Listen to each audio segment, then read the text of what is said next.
Share market हे नाव घेतलं की कोणताही माणूस लगेच म्हणतो की शेअर मार्केट रिस्की आहे। तुम्ही घरात तुमच्या आई वडिलांना सांगितलं की मला शेअर मार्केटमध्ये गुंतवणूक करायची आहे, तर ते लगेच म्हणतील की शेअर मार्केट रिस्की आहे। शेअर मार्केटमध्ये पैसे टाकायची काय गरज आहे तुला?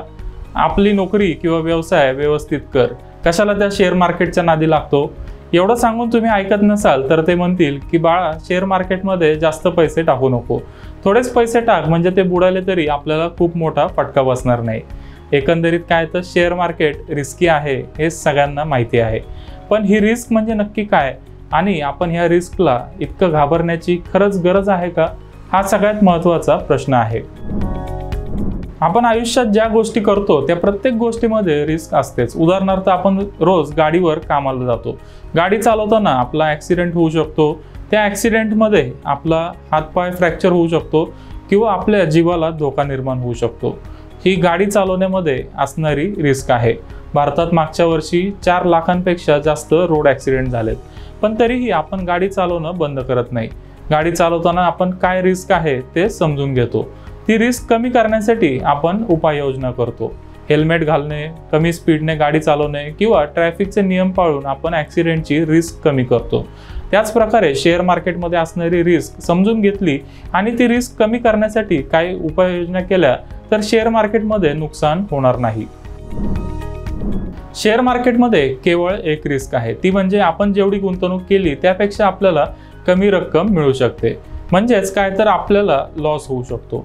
समजा आपण 1 लाख रुपयाची गुंतवणूक केली आणि आपल्याला ज्या वेळेला पैसे काढून घ्यायचे आहेत नेमकं त्यावेळेला शेअर मार्केट खाली असेल तर आपल्याला 1 लाखापेक्षा कमी रक्कम मिळू शकते, म्हणजेच आपलं नुकसान होऊ शकतं।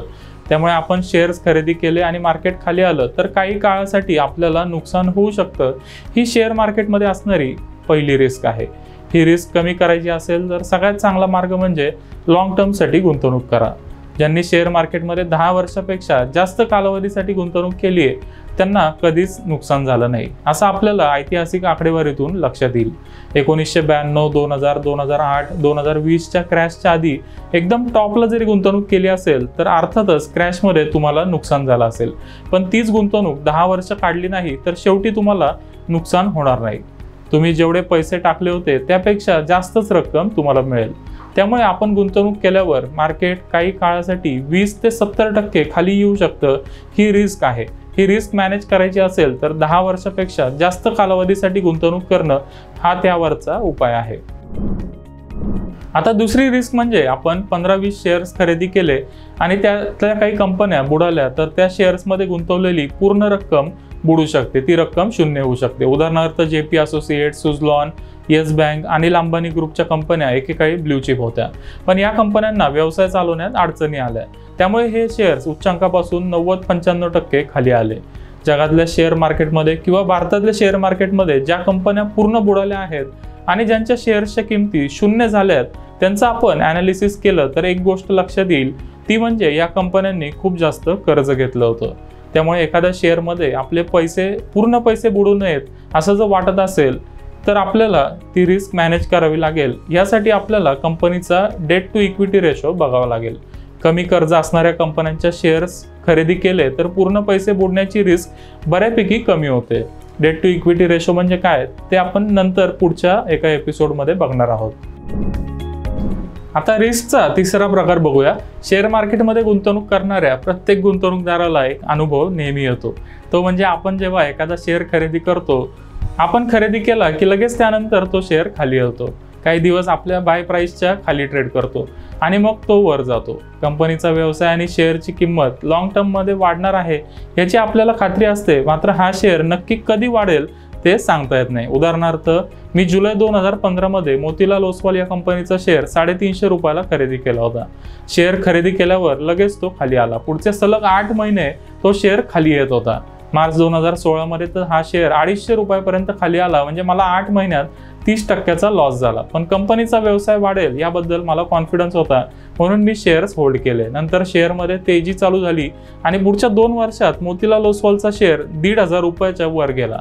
पैसे तर मिळाले, पण सुरुवातीचे 8 महिने बराच त्रास सहन करावा लागला। बरेच लोक असा तात्पुरता लॉस सहन करू शकत नाहीत, ते घाबरून शेअर्स विकून टाकतात आणि आपण शेअर विकला की मग तो लगेच वर जातो। ही रिस्क मॅनेज करायची असेल तर आपल्याला बाईंगसाठी एक स्ट्रॅटेजी ठरवावी लागेल. उदाहरणार्थ जिओ फायनान्सचा शेअर सध्या 220 रुपयाला ट्रेड करतोय. समजा या कंपनीचा व्यवसाय आणि शेअरची किंमत लॉंग टर्म मध्ये वाढेल असा आपल्याला विश्वास आहे, पण लगेच वाढेल का नाही ते सांगता येत नाही. मग आपण एक स्ट्रॅटेजी करू शकतो. आपल्याला या शेअरमध्ये समजा 1 लाख रुपयाची गुंतवणूक करायची असेल तर सगळे शेअर्स आपण लगेच खरेदी करायचे नाही. आपण 220 रुपयाला 25,000 रुपयाची गुंतवणूक करू शकतो. शेअर 200 रुपयापर्यंत खाली आला तर आणखी 25,000 रुपयाची गुंतवणूक करायची. 180 रुपयाला आणखी 25,000 आणि 160 रुपयाला उरलेल्या 25,000 रुपयाची गुंतवणूक करायची. त्यामुळे आपल्याला शेअर खाली आला तरी भीती वाटणार नाही आणि आपली ॲव्हरेज प्राइस कमी होत जाईल. शेअर मार्केटमध्ये असणाऱ्या 3 प्रकारच्या रिस्क आणि त्या कशा पद्धतीने मॅनेज करायच्या याबद्दल आपण आज माहिती घेतली. आता पुढच्या एपिसोडमध्ये शेअर्सची निवड कशी करायची ते आपण कव्हर करू.